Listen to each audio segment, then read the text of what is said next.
much for the recommendation. I'm finally getting around to doing it, so I hope you enjoy it, and I hope everyone else enjoys it as well. But thank you so much for the recommendation.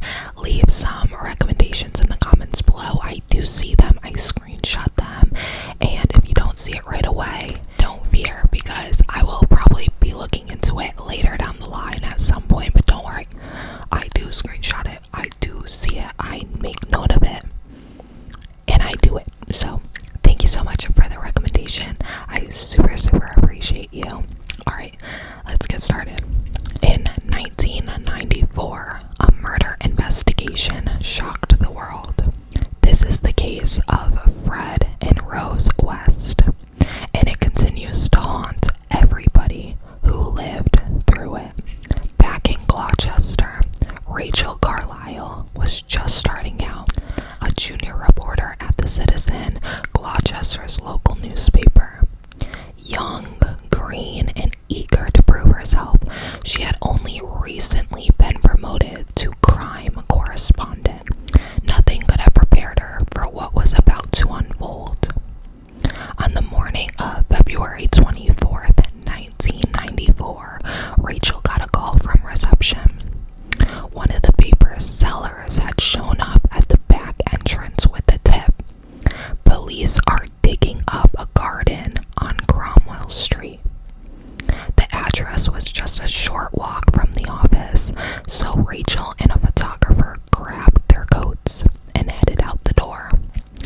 Cromwell Street was ordinary, lined with aging Edwardian terraces. Number 25 sat at the end of the row. The house was nothing remarkable at first glance. Unable to see anything from the front, Rachel and the photographer went around the back. That's when they saw them, officers with shovels, lifting paving stones in the small garden. They had only uncovered 3 or 4 so far. Rachel introduced herself as a reporter. She asked what they were looking for, and the police wouldn't tell her. They would not give her any clues as to what they were doing. The photographer snapped a photo, and then they left, both with the same silent thought. They're looking for a body. Why else would they dig up a garden? In 1994, Detective Constable Russ Williams had been with the Gloucestershire Police for 12 years. He thought he'd seen it all, but nothing could have prepared him for the Fred and Rose West case. He later said, "You deal with difficult things in this job, but the West investigation changed me. It changed what I believed people were capable of doing to each other." Russ explained that the first signs came through schools and social services, who had ongoing concerns about the children in the West household. Fred and Rose West were a married couple with 10 children, some from previous relationships, some together. The younger ones had been placed in care, but their stories all echoed the same chilling theme. If you misbehave, you'll end up under the patio like Heather. This wasn't a one-off threat. It came from multiple children, repeated often enough that it couldn't be dismissed. And when police began asking questions, they discovered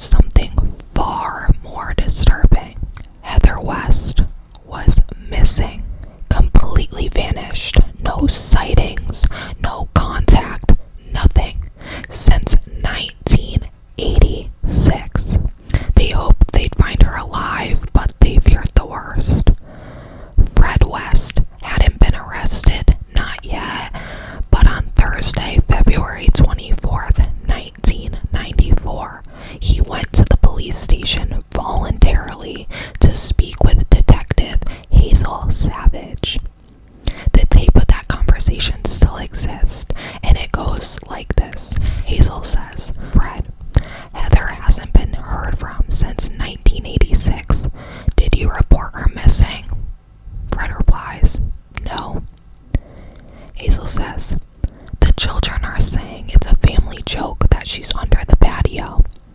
Fred starts laughing. He's just like, you're laughing? He's like, just supposing you did. You're not gonna sit there and say her sister's under the patio. I think we better pack it away, Hazel. We're talking rubbish, aren't we? Hazel goes, we can't, can we? Fred goes, I mean, you're digging my place up, so carry on doing it. Why bother? Hazel says, that's right. And obviously, if there's anyone under there, Fred, we will find them. In a normal case, the suspect is arrested and then evidence is presented. But this wasn't a normal case. Detectives were still piecing things together. They couldn't charge Fred with anything yet, not without proof.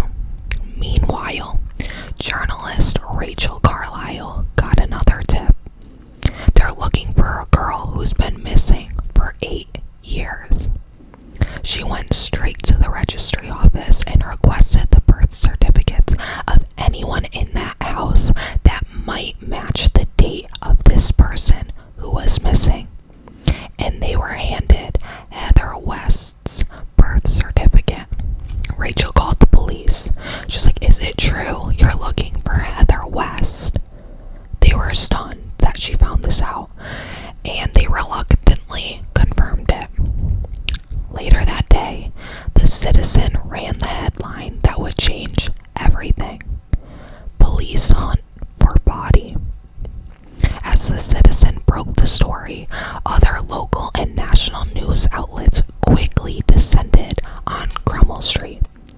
One recording from the scene captured a journalist asking a police officer, "What's been found so far?" The police officer replied, "We found some bones, but at this stage, they're thought to be animal bones." But that statement wouldn't hold for long. With the press swarming outside the home, Fred West asked 2 detectives to step inside his living room. He looked them in the eye and said, "You should take me to the station, because I killed Heather. But you're digging in the wrong place."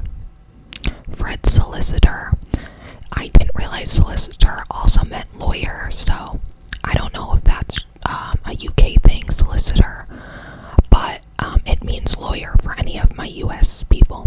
So Fred's solicitor, Howard Ogden, received a call.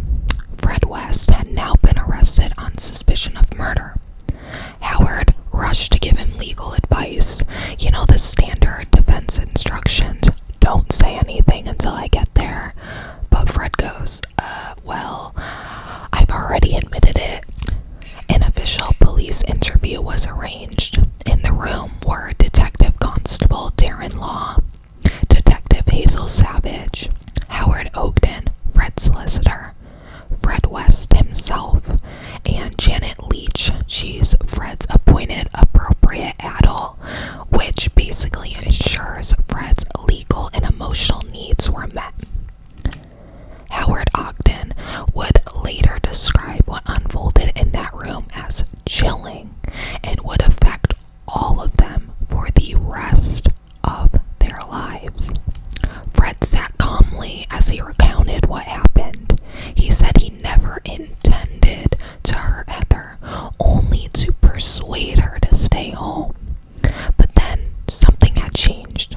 Fred said, by that time, I had no control over my thoughts.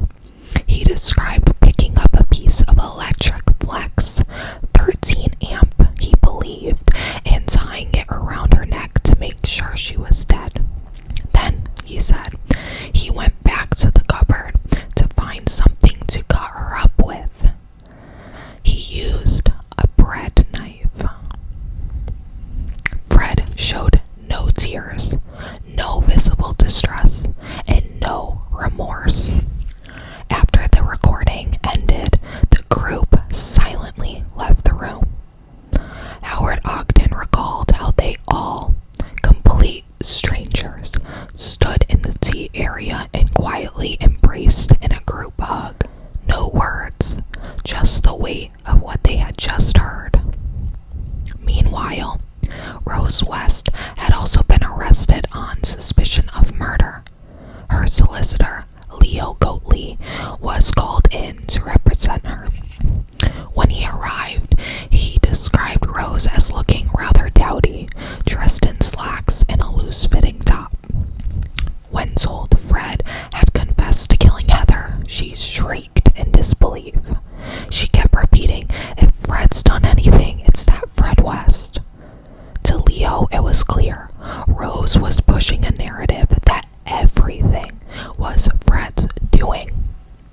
I literally just attacked my mic with my face. Okay. Rose was pushing a narrative that everything was Fred's doing, that she had nothing to do with it, nothing at all.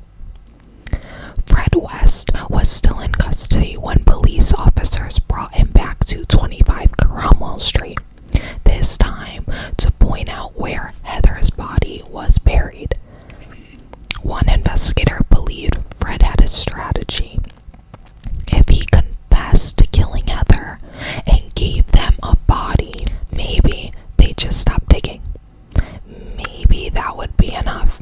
Fred did point out the spot, but what stuck with Janet Leach, his appropriate adult, wasn't his remorse, it was his lack of it.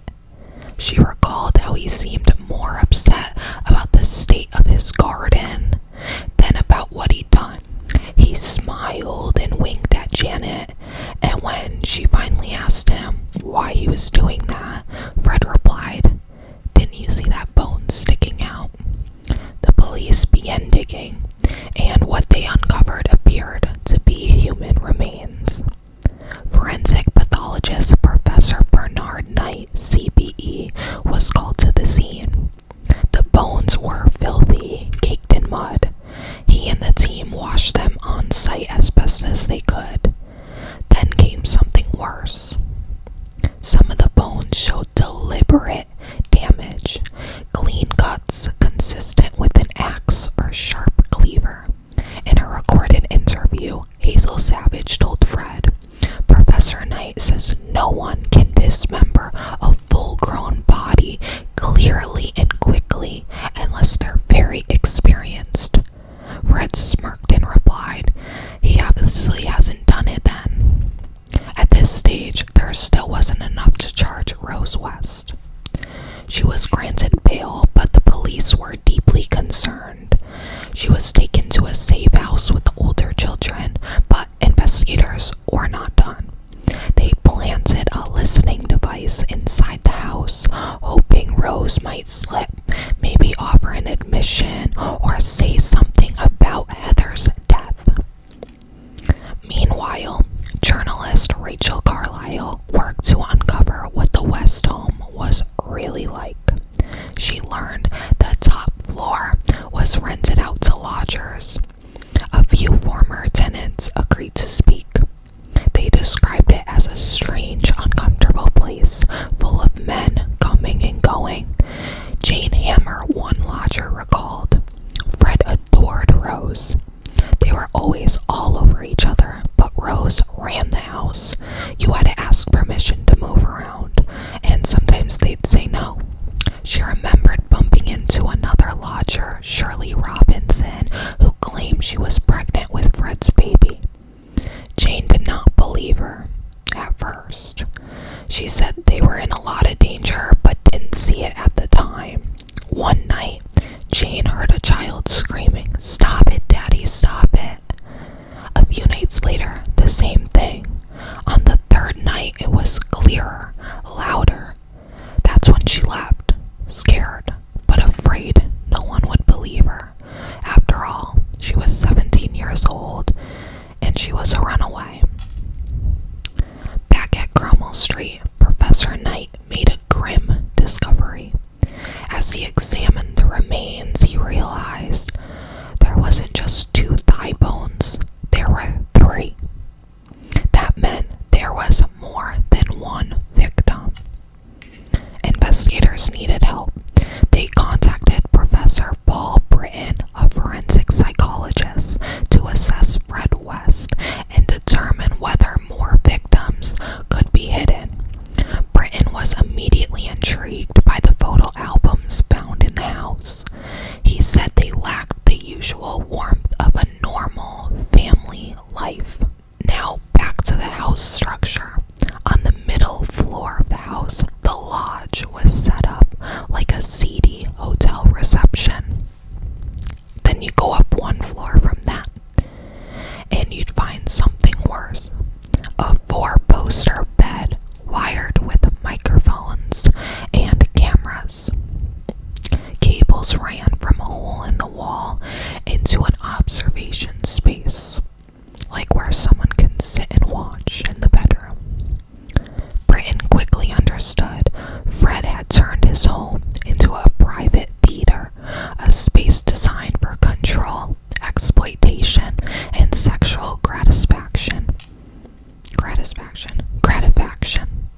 relationship between a grown man and a teenage girl would soon evolve into one of the most infamous and horrific partnerships in British criminal history. To get the truth from Fred West, investigators had to let him feel in control. He needed to believe he was sharing a conversation, not being interrogated.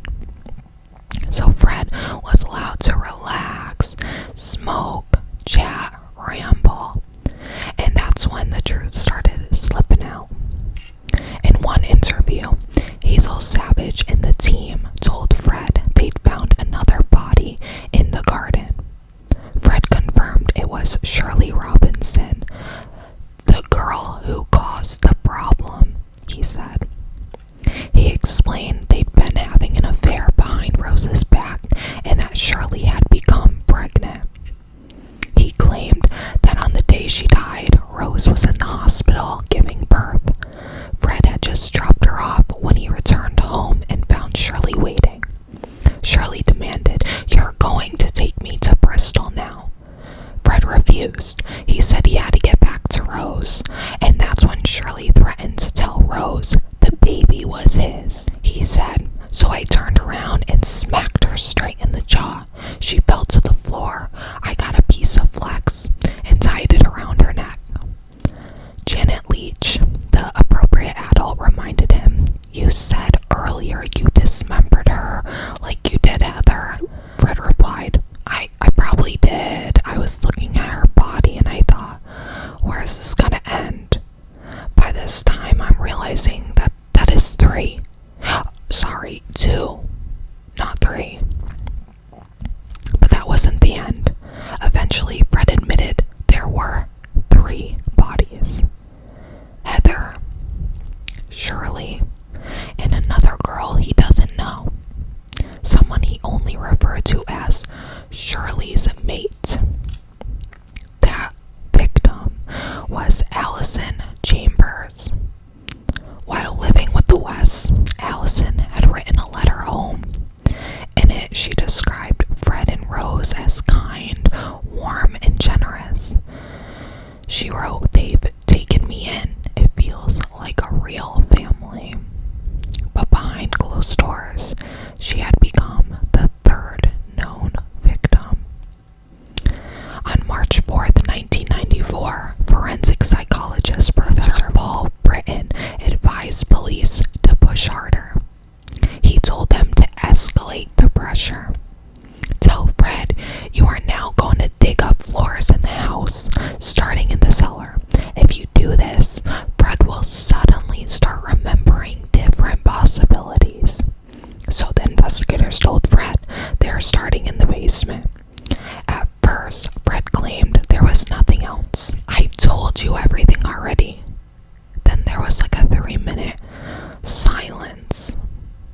Then he was asked again, "Fred, are there any more bodies?" Fred said, "There's a effing load more." Then, in his own handwriting, he listed 9 more victims on a piece of paper. By now, police believed the crimes went far beyond what anybody had imagined. But one critical question loomed over the entire investigation. How much did Rose know? And how much was she involved? In a recorded interview, detectives confronted Fred West directly. "Fred, what I'm concerned about is that you're keeping quiet because you're frightened to death it might implicate Rose." Fred scoffed at the suggestion. "Rubbish." They pressed him further. "Was she ever in the house when you were killing somebody?"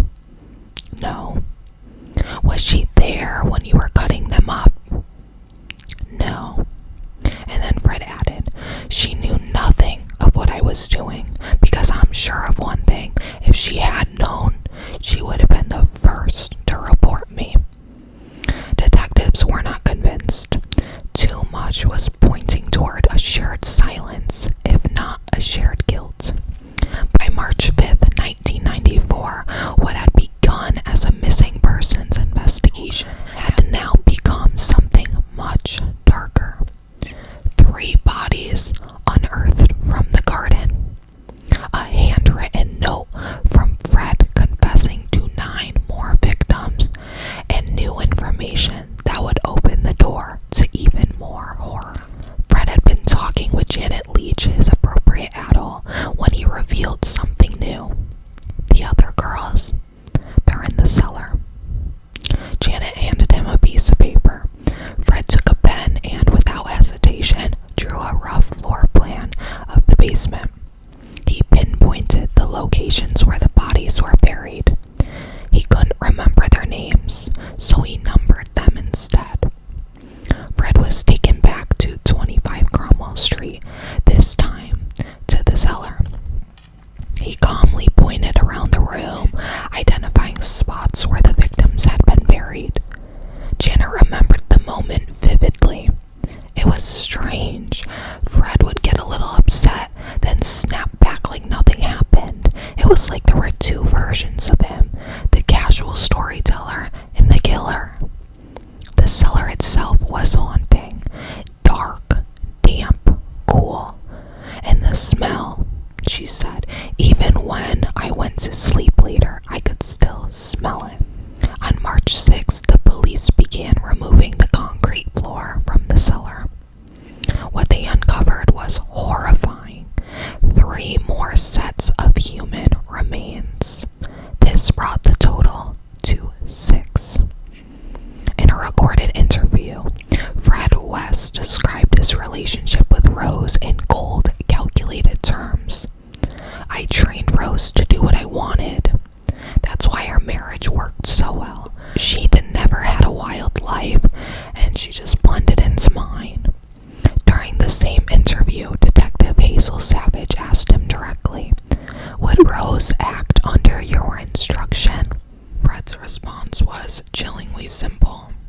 Yes. As the investigation widened, police began collecting statements from people who had known Fred and Rose over the years.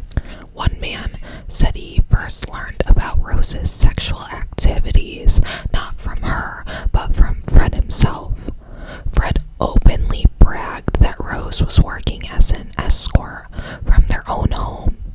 There was another word used for escort, but I don't want to say it in the video, but it starts with a B, so if you know, you know.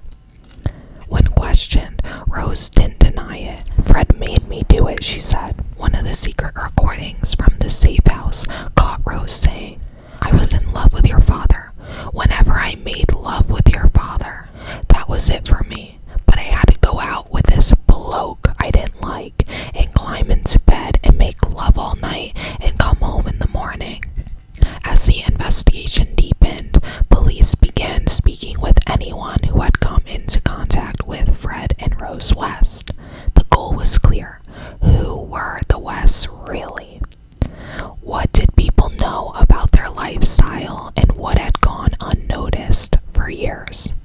One neighbor, Liz, I'm going to put her last name here, I actually don't know how to say it, had lived close to them.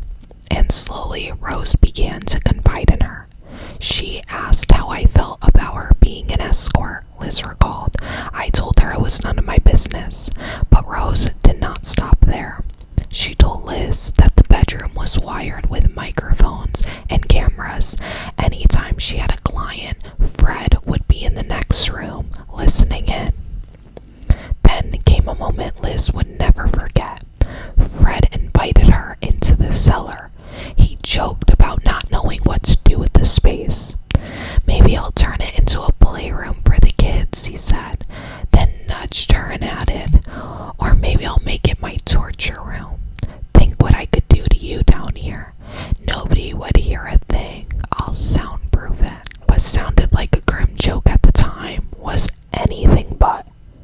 At first glance, Rose West appeared to be sweet, even vulnerable, someone easily led, but as investigators dug deeper, a different picture emerged. Not a follower, but a manipulator, cold, calculated, devious. The question then became, how were so many young women lured into the West house and never seen again? Police received a disturbing statement.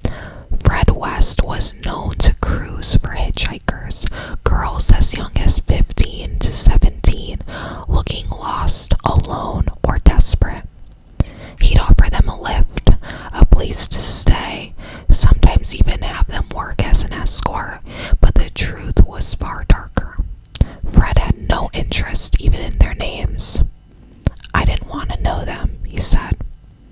In early interviews, investigators saw through his charm.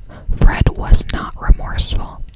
He was arrogant, detached, living in a fantasy. He admitted that when the girls upset him, something in him snapped. But his greatest fear, not prison, not being caught, it was Rose finding out about the other women. Detectives were no longer dealing with just a murderer.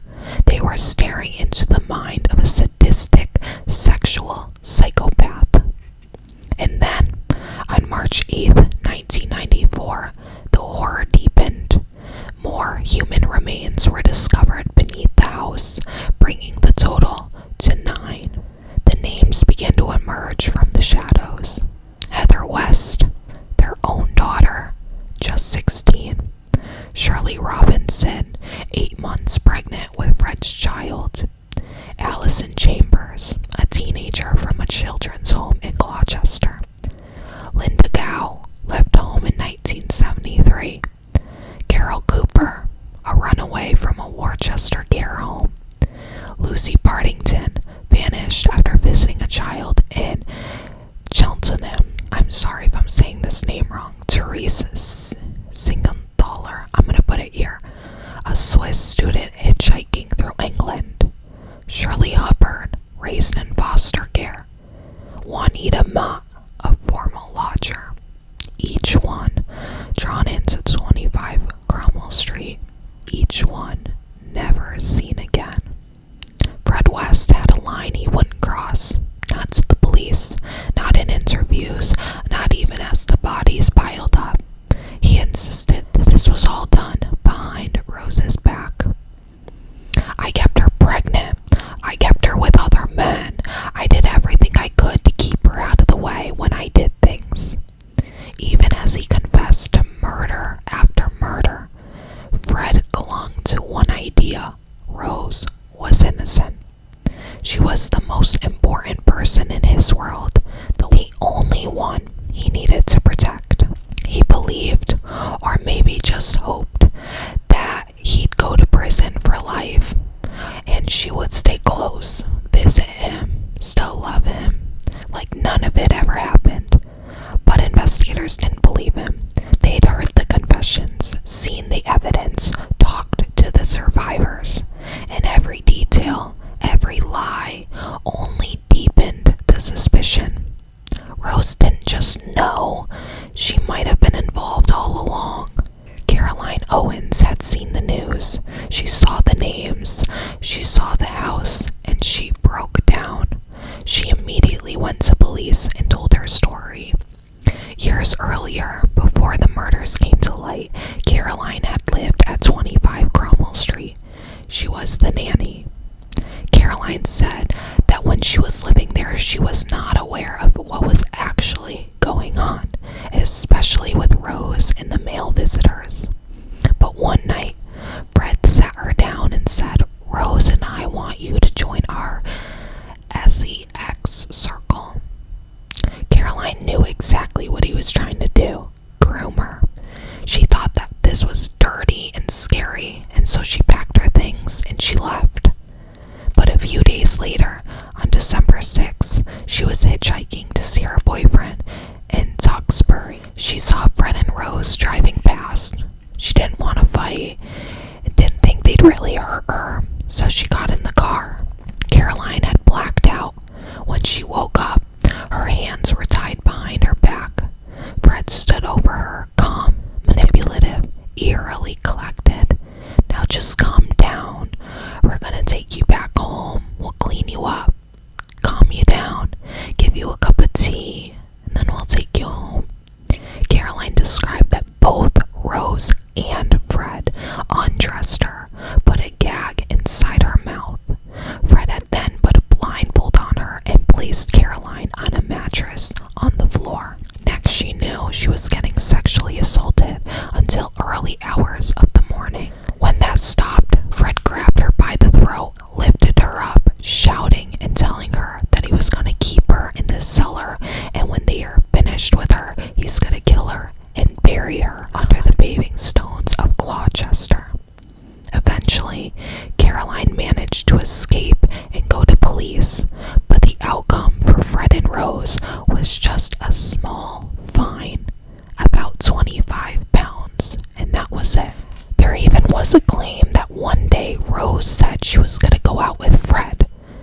"Why are you gonna go with him?" the lady asked, to which Rose replied, "So long as there's a woman in the car with a male, there's always an easy chance for another girl who they're going to pick up and get inside the car because she will be there with him." And now, police realize this wasn't a one-off event. This was a method. This was how Fred and Rose hunted. Inside the interview room, Fred West started being questioned. Detectives asked about Caroline Owens. "You pull into a gateway, turn around, whack her. She's semi-unconscious."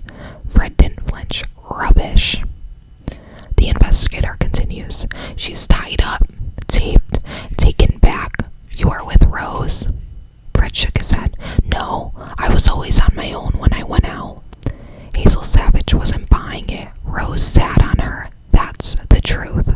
Still, Fred denied it. "No, she did not." But the investigators had already started to piece together the pattern, and Caroline's story was the blueprint. Fred West had always insisted, "I'll take the blame. Let Rose go. She can get the children back, and they can just carry on." But his words worried investigators. "They know she's mixed up in it, don't they?" he asked. They did. And now they were searching not just for bodies, but for truth. Early on, the murder squad built a family tree. Names, dates, relationships. It was supposed to provide clarity. Instead, it pointed to more missing people. Two names stood out. Rena Costello, Fred's first wife, last seen in March 1970, and Charmaine, Rena's daughter. Rena and Fred's daughter, last seen July 1971. Two more potential victims, and Fred wasn't denying it. Fred told police that Rena was buried in a field in Kempley, the grave marked by a tree. But Fred also seemed eager to return to that field for another reason. "Anne's buried here too," he said. Anne McFall, the young nanny, Scottish, quiet, just a teenager. She had vanished in 1967, long before Fred and Rose ever married. Fred met her while he was still with Rena, and she'd never been seen again. As Fred continued to talk, investigators realized something else. The more he confessed, the more he hoped to shield Rose. But one little girl, he couldn't protect her from. Charmaine. She wasn't just Fred's daughter or Rose's stepdaughter. She had lived with Fred and Rose at their old address, 25 Midland Road. When Charmaine disappeared, Rose was there, and now police were digging. Fred stood in the yard of Midland Road, eyes scanning the ground like a man searching for memory. He pointed to a crack in the wall, to a mark in the foundation. "She's there, right in the middle," he said. Charmaine had been about 7 or 8 years old, and she became the 11th body. The name Charmaine had been haunting investigators, not just because she was a child, but because her death pointed straight to Rose West. Fred had once confided to a legal clerk Rose used to abuse Charmaine. He claimed she would tie the little girl's hands behind her back and force her to stand on a chair in the kitchen for hours and hours as punishment. Then detectives found something chilling. A box of letters exchanged between Fred and Rose while Fred was in prison on a petty charge. One stood out. Rose had written, "Darling, about Charmaine, she likes to be handled roughly. Why do I have to be the one to do it?" Fred replied, "You're just going to have to try and control it until I can come home." At the time of Charmaine's death, Fred was likely in prison, which meant the only adult present was Rose. Investigators were confident she was responsible, but they had no physical evidence to prove it. Fred and Rose's eldest son, Stephen, later gave an interview. He described a mother who punished without restraint. "She could never just hit us once. She'd lose her temper over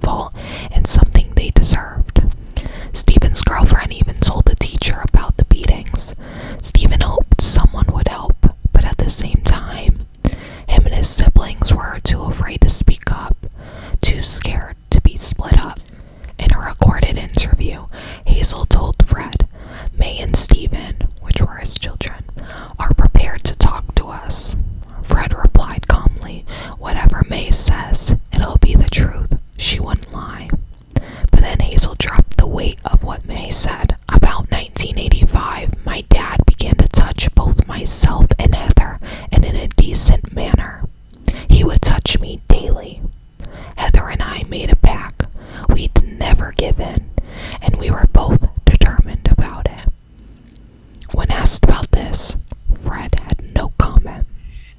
It was a crucial moment. The truth didn't come from forensics. It didn't come from confessions. It came from children.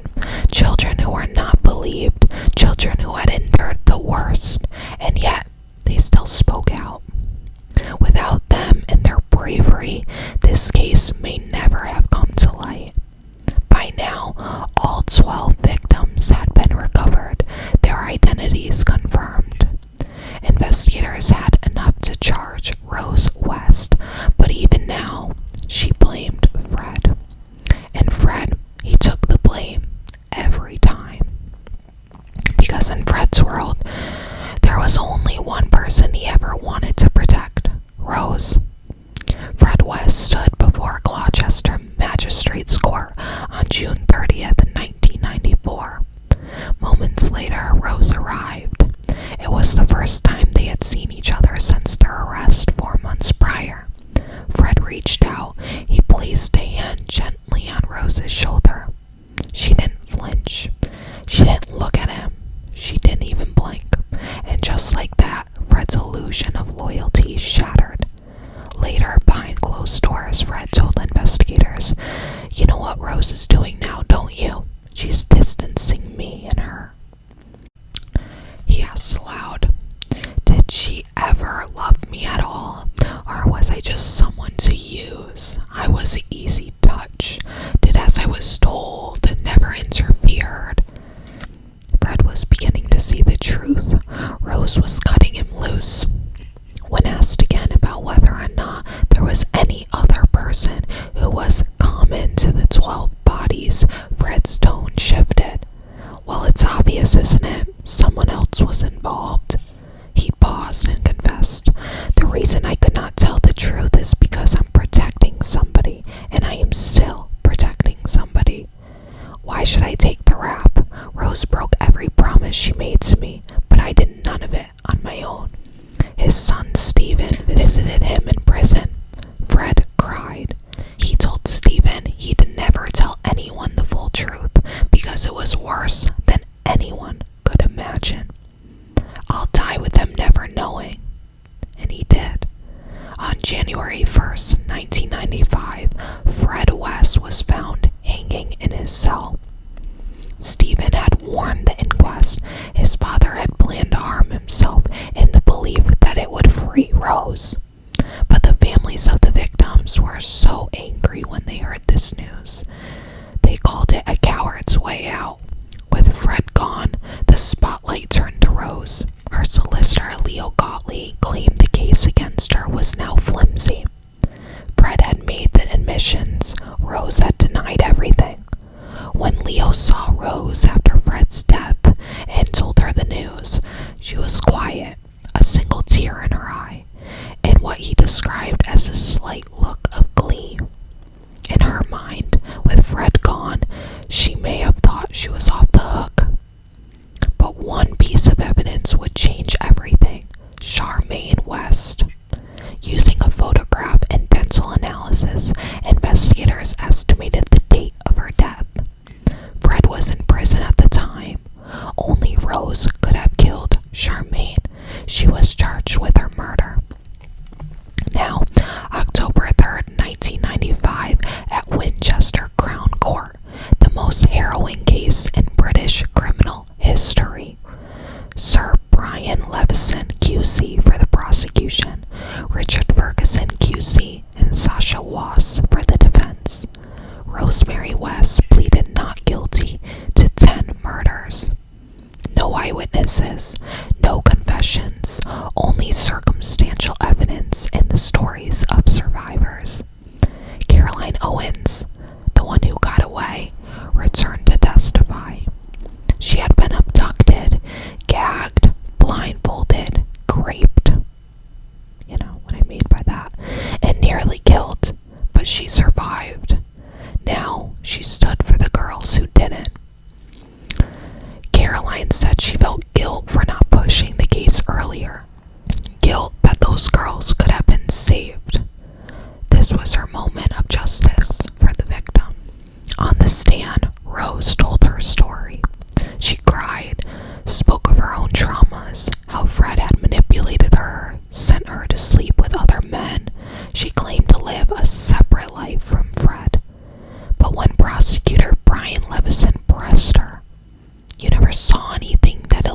you to the horror of what had been happening at your home.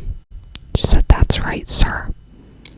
No blood, no signs of sexual abuse. Nothing, sir." "Then about Charmaine, you abused that girl." "Not to the extent you like to think," she replied. He continued, "You killed her and kept the body for Fred to bury." "No, sir. Where could I have kept a body in Midland Road?" It was cold, calculated response, and it didn't convince the jury. The prosecution had pinned hopes on Janet Leach, Fred's appropriate adult. He had confessed things to her he told no one else. And they were having issues with other witnesses getting paid by reporters, so she was really the only one that they were hoping would save the case. Janet told the court that Fred told her at the beginning about the pact that him and Rose made, to where he'd take the brunt of it all and that it'd be worth it. He was clearing up a lot of Rose's mistakes, or as Rose would call them, little mistakes. But during the trial, a week later, it was revealed Janet had sold her story to the press. When it was told to Janet during court, she collapsed, and the trial had to be paused.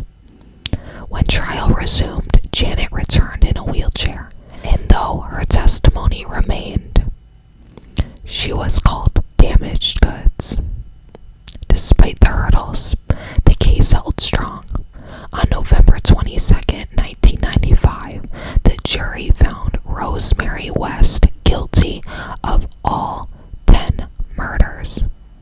The judge gave her a life sentence with the order that she never be released. 12 known victims, 2 monsters, only one still breathing. Fred West took the truth with him. Rose West would live with the weight of it. And for the families, there would be no justice strong enough to match the evil they endured. Let me know your thoughts in the comments below. Thank you all so much for watching. Thank you so much again for the recommendation. I super duper appreciate it. Don't forget to like,